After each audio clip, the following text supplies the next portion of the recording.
नमस्कार। श्रीमद् भगवद गीता ज्ञान सीरीज़ में आप सबका स्वागत है। आशा है आप लोग इस ज्ञान गीता सरिता को आगे अवश्य ही बढ़ा रहे होंगे और अपनी भारतीय संस्कृति को सुसंस्कृत एवं सुसमृद्ध कर रहे होंगे। तो इसलिए आगे आने वाली पीढ़ी को अपने अच्छे संस्कार, उत्तम संस्कार प्रदान करते हुए मैं इस ज्ञान गीता सरिता को आगे बढ़ा रही हूँ। यह अध्याय चतुर्थ चल रहा है, जिसका शीर्षक ही है दिव्य ज्ञान। इसका 15वां श्लोक, इस दिव्य ज्ञान शीर्षक का 15वां श्लोक मैं आपको समझाने जा रही हूँ। तो देखते हैं 15वां श्लोक कि एवं ज्ञात्वा कृतं कर्म पूर्वैरपि मुमुक्षुभिः कुरु कर्मेव तस्मात् त्वं पूर्वे पूर्वतरं कृतम्। कि भगवान श्री कृष्ण कह रहे हैं कि एवं ज्ञात्वा कृतं कर्म पूर्वैरपि मुमुक्षुभिः, कि प्राचीन काल में, पूर्वैरपि प्राचीन काल में समस्त मुक्त आत्माओं ने, समस्त मुक्त आत्माओं ने अर्थात जो कुछ भी मुक्त होना चाहती थी, मुक्ति की इच्छा रखती थी, ऐसी सभी आत्माओं ने मेरी दिव्य प्रकृति को जानकर, मेरी दिव्य प्रकृति को जानकर ही कर्म किया। एवं ज्ञात्वा कृतं कर्म, मेरी दिव्य प्रकृति को, मेरी पवित्र प्रकृति को जानकर ही कर्म किया। जो पवित्र कर्म था वही उन्होंने किया। किन लोगों ने? जो प्राचीन काल में मुक्ति चाहते थे। कुरु कर्मेव तस्मात् त्वं पूर्वे पूर्वतरं कृतम्। और इसलिए आपको भी, इसलिए तुमको भी उनके पद चिन्हों के अनुसार ही पूर्वतरम, जिस पे पूर्व लोग गए हैं, जिसमें हमारे प्राचीन लोग जिस मार्ग पर चले हैं, उस मार्ग का, उनके पद चिन्हों का अनुसरण करते हुए ही हमें अपने कर्तव्य का पालन करना चाहिए। कि तस्मात् त्वं, इसलिए तुम्हें उनके पद चिन्हों पर चलते हुए ही, अपने पूर्वजों के पद चिन्हों पर चलते हुए ही अपने कर्तव्य का पालन करना चाहिए। ऐसे कर्म करने चाहिए जो हमारे प्रसिद्ध मुनिजनों ने करे हैं, जो हमारे लिए लाभकारी हैं, जो पवित्र हैं।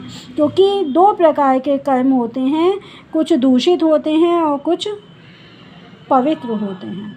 तो दूषित कर्म, विचार वाले जो कर्म होते हैं, उनके लिए उन्हें पहले अपनी आप का शुद्धि, अपने मन की शुद्धि करनी पड़ती है उन लोगों को, तब वो पवित्र कर्म कर पाते हैं। लेकिन जो पहले से ही शुद्धि होते हैं, जिनका मन पहले से ही स्वच्छ होता है, शुद्ध होता है, वो अच्छे कर्म करके और ज़्यादा शुद्ध हो जाते हैं। तो कृष्ण भावना अमृत से जो लगे हुए हैं, कृष्ण भावना अमृत में जो भरे हुए हैं, उनको अच्छे कर्म करना उनके लिए कुछ भी कठिन वो बात नहीं है। तो हमें अपने पवित्र मुनिजनों का अनुसरण करना चाहिए और जो काम हमारे पवित्र मोक्ष चाहने वाले मुनियों ने करे हैं, वही कार्य हमें भी करने चाहिए।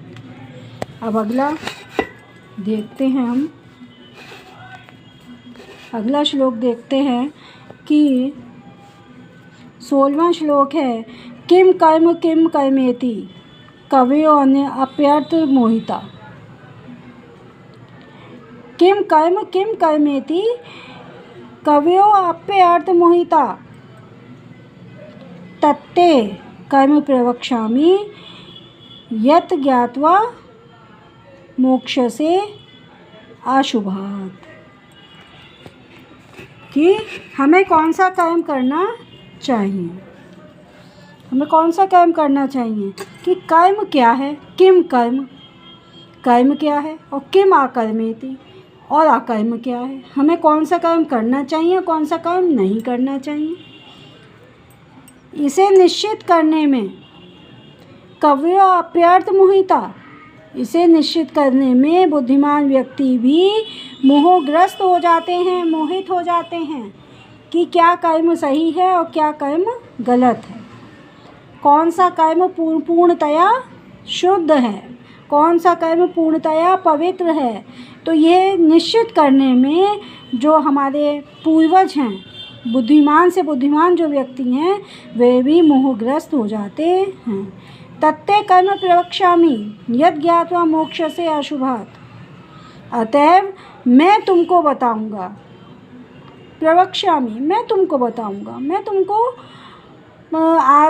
उपदेश दूंगा। इसलिए इस कर्म के विषय में मैं तुमको उपदेश दूंगा कि तत्ते कर्म, कर्म क्या है, और जिसे जानकर यद ज्ञात्वा, जिसे जानकर तुम सारे अशुभ, मोक्ष से अशुभात, अशुभ बुरे कर्मों से दूर हो जाओगे, तुम्हारी बुरे कर्मों से मुक्ति हो जाएगी। तो मैं तुमको बताऊंगा, क्योंकि बुद्धिमान से बुद्धिमान व्यक्ति कर्म और अकर्म को निश्चित करने में मोहग्रस्त हो जाते हैं। इसलिए भगवान स्वयं कह रहे हैं कि मैं तुम्हें बताऊंगा, श्री कृष्ण भगवान कह रहे हैं मैं तुम्हें बताऊंगा कि क्या कर्म है और क्या अकर्म है, जिससे जानकर तुम कर्म की परिभाषा को जानकर सारे अशुभ कर्मों से मुक्त हो जाओगे। राधे राधे। आशा है आपको अच्छी तरह समझ में आया होगा और आप इस ज्ञान गीता की सरिता को आगे बढ़ाएंगे। राधे राधे। जय श्री कृष्ण। नमस्कार।